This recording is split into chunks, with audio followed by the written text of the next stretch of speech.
Chaque jour, il vient nourrir la famille BFM Bourse, un expert de marché. Et un combattant, on peut aussi le présenter ainsi, parce qu'il vient combattre effectivement le consensus. Gilles Petit nous rejoint, journaliste. Bonjour Gilles. Bonjour. La bourse monte, on le voit aujourd'hui. Globalement, tout va bien se passer, vous pouvez dormir tranquille. Certains le pensent, mais pas vous, vous dites bullshit. Vous foudroyez cette idée que grâce à l'IA, au taux en baisse, tout va bien se passer sur nos placements, car sous nos pieds, en fait, la pierre se craquelle. L'immobilier se craquelle, en danger, et dans un pays comme la France, difficile d'imaginer bâtir quoi que ce soit si sous nos pieds, la pierre, l'immobilier se craquelle. Vous n'y allez pas un peu fort là, Gilles ? Bah écoutez, c'est pas que j'y vais un peu fort, c'est que j'essaye en ce jour, vous voyez, je m'excuse, je n'ai pas mis de cravate, je suis venu en vélo pour sauver la planète pendant que d'autres manifestent. Mais bref, fermons la parenthèse, non. Ils sont à pied, c'est bon pour la planète aussi de marcher. C'est bien sûr. Non, le vrai problème, c'est qu'en fait, tout ce qui est conséquence des risques climatiques aujourd'hui, c'est un sujet auquel on est très habitué et dont on pense mesurer un petit peu toutes les implications, y compris sur les placements financiers, y compris sur le patrimoine. Mais en fait, on se trompe complètement. Sur cette question. Depuis quand on en parle des impacts du changement climatique, tout est relativement documenté maintenant. Oui, c'est vrai. Vous avez. Enfin, ce qui est documenté, en fait, c'est le coût. Ça, chaque année maintenant, on vous dit il y a entre 150 et 300 milliards d'euros ou de dollars de coûts à cause des catastrophes climatiques. Le problème, c'est que ça, c'est une chose très intéressante, mais le problème, c'est l'assurance qu'il y a derrière et surtout les données sur lesquelles les gens s'appuient et les assurances s'appuient pour effectivement rembourser et en tout cas assurer et établir des primes d'assurance. Mais pareil, tout ça est hyper télégraphié, connu. On connaît l'augmentation des primes d'assurance. On sait l'impossibilité parfois d'assurer l'immobilier ou les infrastructures dans certaines zones et peut-être de plus en plus de zones. Enfin, ça nous échappe pas. Mais ça échappe à personne. Mais vous avez raison, ça n'échappe à personne. Tout le monde a vu sa prime d'assurance voiture ou habitation augmenter. Ça, c'est très bien. Non, le vrai problème, comme je vous le disais, c'est que les données sur lesquelles ces assurances sont établies, finalement, sont faussées. En tout cas, les conditions dans lesquelles elles sont établies sont faussées. Si je vous dis, je vais vous donner un chiffre, 45% en France, 45% des demandes d'assurance face à une inondation ont été émises dans des zones non inondables. Qu'est-ce que vous en pensez ? Qu'est-ce que ça vous inspire ? C'est quand même incroyable. C'est-à-dire près de la moitié des demandes d'indemnisation l'ont été dans des zones qui sont a priori non inondables. Ah, vous allez me dire, bien sûr, c'est le changement climatique, il faut s'adapter, et patati et patata. En fait, le sujet est beaucoup plus simple que ça, et les assureurs sont vraiment au courant de ce sujet-là. Simplement, nous, pauvres citoyens ou pauvres entreprises, on va dire, même si aujourd'hui, être chef d'entreprise, c'est mal vu, on n'est pas informé, ou en tout cas, on est mal informé de ce risque. Et ça, c'est un vrai problème.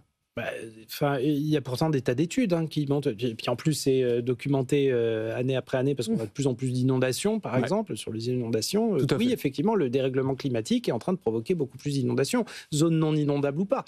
Il y a des zones non inondables qui deviennent. Mais alors en fait, la chose est encore plus simple que ça, c'est que le vrai problème en France, et là je m'appuie sur les travaux d'une climatologue qui a beaucoup travaillé avec les assureurs, qui s'appelle Elena Maximovic. Je me disais, il ne va pas la citer. Mais si, je vais la citer quand même, parce qu'elle a du mérite. Pas facile à citer. Maximovic. Elle se bat effectivement contre...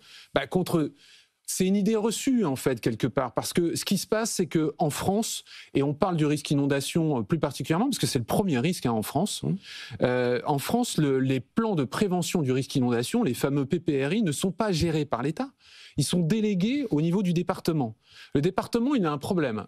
C'est que d'un côté, il doit faire vivre économiquement son territoire, donc accorder des permis de construire à des particuliers et à des entreprises, toucher des taxes professionnelles, toucher des taxes foncières, et de l'autre, il doit établir ce plan de prévention des risques. À votre avis, qu'est-ce qu'il choisit entre percevoir des taxes et dire aux gens, écoutez, finalement, vous installez pas. Généralement, ils préfèrent percevoir des taxes, ce qu'on comprend tout à fait, surtout vu les problématiques actuelles, et en se disant quoi ? En se disant que c'est pas grave, en face, les assureurs paieront et rembourseront. Simplement, les assureurs, ils sont pas bêtes, ils ont fait leurs petits calculs dans leur coin, ils savent très bien qu'au bout du bout, ils pourront pas tout payer.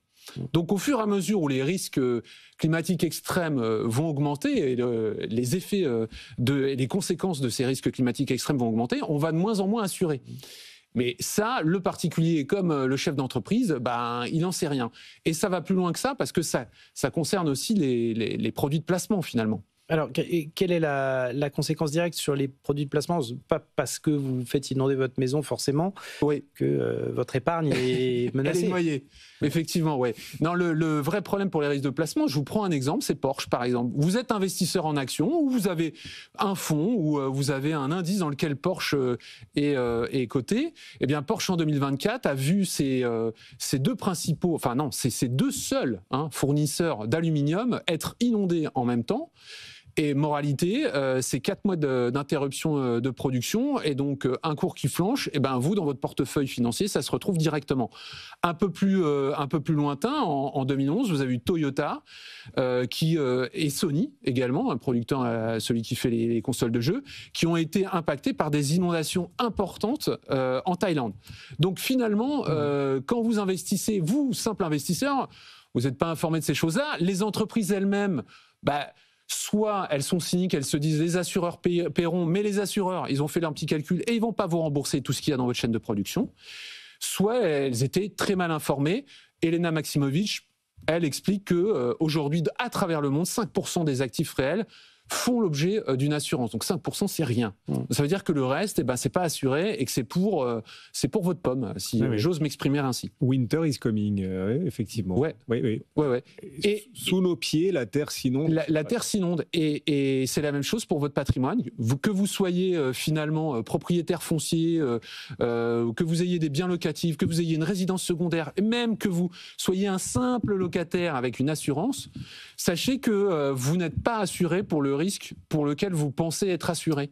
Puisque les assureurs ont fait leur petit calcul et que finalement, ils savent très bien qu'en fonction de l'endroit où vous habitez dans la rue, vous ne serez pas assuré pareil. Mais ça, vous ne savez pas. Quand on sait que les Français investissent dans les placements financiers, y compris en bourse, par exemple, avec déjà sous eux, pour une assise, l'immobilier, on se dit attention, parce que si l'immobilier, effectivement, n'a pas la valeur que chacun lui prête, à ce moment-là, les placements financiers derrière peuvent finir aussi par être impactés. Une forme de, alors pardon pour l'expression, de ruissellement, mais négatif. C'est ça. Voilà. Et c'est pour ça que finalement, il faudrait, en tout cas pour la France, mais on voit qu'aux États-Unis, les zones non inondables qui font l'objet d'une indemnisation, c'est 25%, donc un quart. Avec la politique Trump, ça va s'effondrer. Il faudrait qu'en France, l'État reprenne la main sur cette question parce que sinon, on court tous un risque. Bon, l'appel est lancé. Alors, il va vous rassurer avec un chiffre qui lui rassure, en l'occurrence, et qui va nous redonner confiance malgré tout.